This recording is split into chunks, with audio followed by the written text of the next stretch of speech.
তো নমস্কার বন্ধুরা, কেমন আছেন সবাই? আশা করছি ভালোই আছেন। আর ভিডিওর থাম্বনেল দেখে বুঝতেই পারছেন যে ভিডিওটা কোন টপিকের হতে চলেছে। তো দেখুন, এখন কিন্তু এই ধরনের স্ক্যাম অনেক বেড়ে গেছে। অনেককে কিন্তু ফোন করে বলছে যে দাদা আপনার এই ব্যাংক অ্যাকাউন্ট এটা সমস্যা হয়েছে, ওটার সমস্যা হয়েছে। তো এরকম হয়তো আপনাদেরকে অনেকেই কল করেছে ব্যাংকের নিয়ে। তো এর থেকে কিন্তু একটু সাবধানে থাকবেন। দেখুন আমার গল্পটা বলি। আমি রাত্রে ঘুমিয়েছি, ঠিক রাত ৯:০০ র সময় আমি মোবাইল দেখছি। কারণ আমি দিনে দেখার সময় পাই না। রাত্রে টুকটাক ভিডিও দেখি এবং রাতে ঘুমিয়ে পড়ি। ঠিক রাতে আমি মোবাইল দেখছি, রাত ৯:০০ র সময় আমার কাছে একটা কল আসে। দাদা আপনার এই ব্যাংকে কি অ্যাকাউন্ট আছে? আমি বলি হ্যাঁ আছে। তো বলছে আপনার এই ব্যাংক থেকে একটা এটিএম কার্ড পাঠানো হবে। এর জন্য আপনাকে একটা 4 ডিজিটের একটা কোড পাঠাচ্ছি, এই কোডটা বলুন। আমি বলি আমার এটিএম কার্ডের দরকার নেই। তো সে বলে যদি এটিএম কার্ড না নেন তাহলে কিন্তু এই ব্যাংক অ্যাকাউন্টটা আপনার বন্ধ হয়ে যাবে। আমি বলি আমার ব্যাংক অ্যাকাউন্ট বন্ধ হয়ে গেলেও কোনো সমস্যা নেই। কিন্তু আমি এই কোড আপনাকে পাঠাতে পারব না।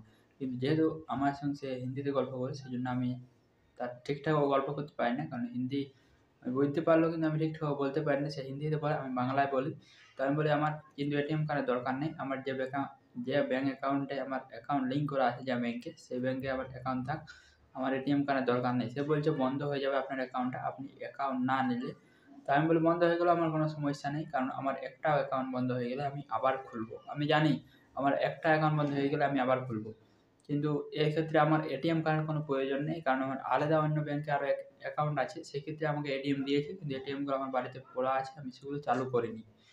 তো আমাকে রাত ৯:০০ র সময় কল করে বলছে যে আপনার একটা এটিএম আছে। এটিএমটা কি আপনি নিতে চান?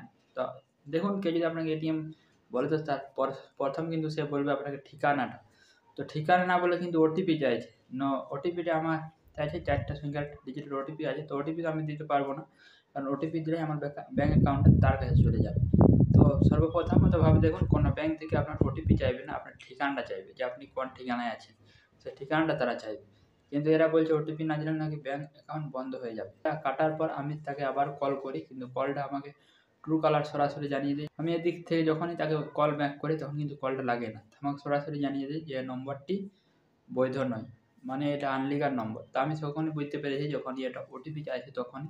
তো সে বলছে অ্যাকাউন্ট বন্ধ হয়ে যাবে। আমি বলছি অ্যাকাউন্ট বন্ধ হয়ে গেলেও কোনো সমস্যা নেই। তো দেখুন, এ ধরনের সমস্যা হয়তো আপনাদেরও হবে। আপনাদেরকে হয়তো অনেকে এখন যেহেতু মোবাইলের নেট ব্যাংকিং এর যুগ, সেজন্য হয়তো এই ধরনের ফোন অথবা কল আসবে আপনাদের কাছে যে বলবে আপনার অ্যাকাউন্ট বন্ধ হয়ে যাবে, ওটিপি দেবে। তো সেই ওটিপি আপনারা কখনো দেবেন না। কারণ আমি যেহেতু এর স্ক্যামটা পুরোপুরি বুঝতে পেরেছি আর এগুলো এখন চলছে, সেজন্যই আমাকেও হয়তো কল করেছিল। তো আমি এই নিয়ে ভিডিও বানানোর আমার কোনো ইচ্ছা ছিল না। কিন্তু আমার সঙ্গে যেটা হয়েছে সেটা আমি আপনাদেরকে শেয়ার করে দিলাম। তো বন্ধুরা, কেমন লাগলো ভিডিওটা? ভিডিওতে একটা লাইক করবেন। চ্যানেলে নতুন হলে সাবস্ক্রাইব করে পাশে থাকবেন। তাহলে দেখা হবে আবার নতুন ভিডিও।